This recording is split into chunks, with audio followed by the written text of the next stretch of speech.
Are you confused about YouTube's new terms of service that requires you to designate your content as made for kids or not made for kids? Otherwise, you get fined by the FTC. Yes, I'm kind of worried. Could you give me some more clarification? In this video, I'll answer the top 10 most frequently asked questions regarding FTC, COPPA, and YouTube, and how it'll affect your channel, videos, and revenue. Keep in mind, I'm not a lawyer, but I'm just giving the answers from YouTube and FTC to the best of my ability. Hi, my name is Drost. If you want to grow your audience on YouTube and generate traffic, leads, and sales on autopilot, hit the subscribe button and click the bell notification icon so you'll be notified whenever I upload new videos. Number one, what happens if you set your content as made for kids? If you set your individual video or live stream as made for kids, these features won't be available. Personal advertising, comments, channel branding watermark, donate button, cards and end screens, live chat or live chat donations, notification bell, playback and the mini player, super chat or super stickers, save to playlist. What happens if I set my channel as made for kids? The features I just mentioned for individual videos also apply to your channel, as well as stories, community posts, channel memberships, as well as save to watch later or save to a playlist. Thirsty Desert asks, okay, wonder if they have anything to say about private videos. They're not public, right? So they should leave them alone the way I see it. What do you think? Advertisers can't advertise on private videos, so they're not going to be affected, but you'll still have to designate them as made for kids or not made for kids. Number two, what happens if I set my audience incorrectly? YouTube says you may face compliance issues with the FTC and may have to take action on your YouTube account. What the heck does that mean?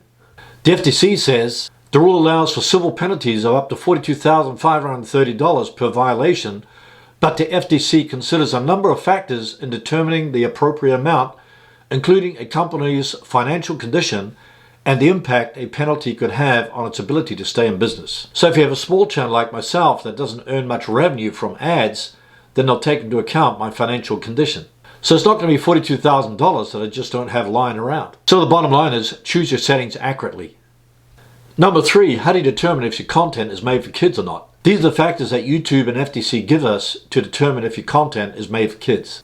Subject matter of the video, whether children are your intended or actual audience for the video, whether the video includes child actors or models, whether the video includes characters, celebrities, or toys that appeal to children, including animated characters or cartoon figures, whether the language of the video is intended for children to understand, whether the video includes activities that appeal to children, such as play acting, simple songs, games, or early education, whether the video includes songs, stories, or poems for children. In this document from the Federal Trade Commission, they added competent and reliable empirical evidence about the age of the audience. One of the ways to see the age group of the people that are watching your videos is to go to YouTube Analytics. Just go to YouTube Studio, click on Analytics, then click on Audience. My top age group is between 18 and 34, so definitely my content is not directed towards kids. Number four, how old is a kid?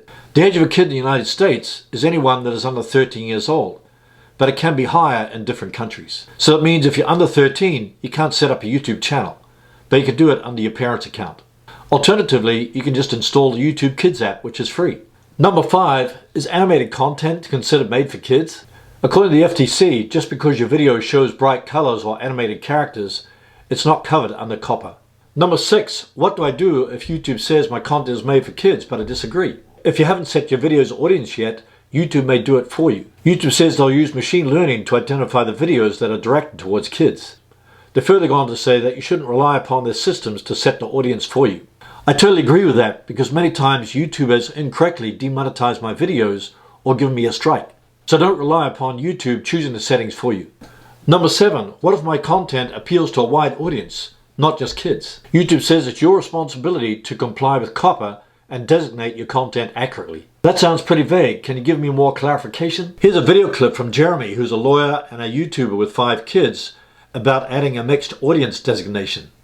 The mixed audience exception is when your content may fall under the factors that they lay out. And when I'm talking about the factors, I'm talking about like subject matter, the visual content, animated characters, like that list of things where YouTube and the FTC are saying this is child directed or appealing to children.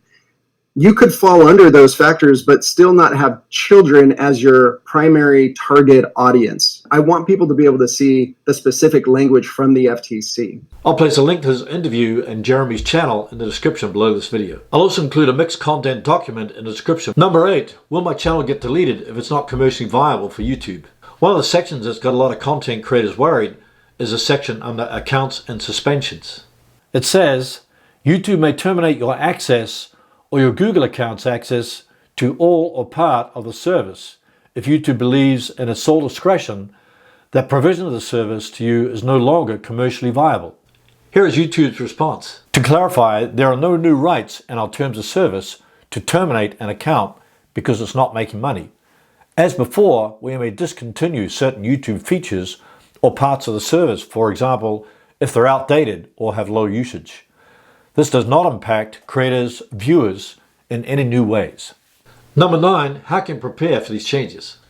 1, make sure you designate your content correctly as made for kids or not made for kids.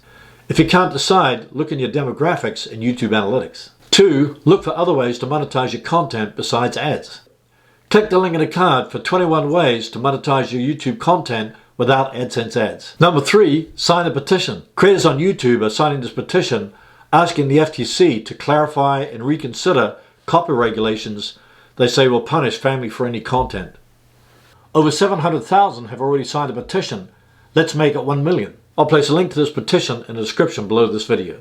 Number 10, don't delete your channel. It's easy to get upset with these new terms of service and react emotionally by deleting your channel. Instead, do your best to designate your content correctly as made for kids or not made for kids. There'll be more clarification coming from YouTube and the FTC as they get more feedback from YouTube creators.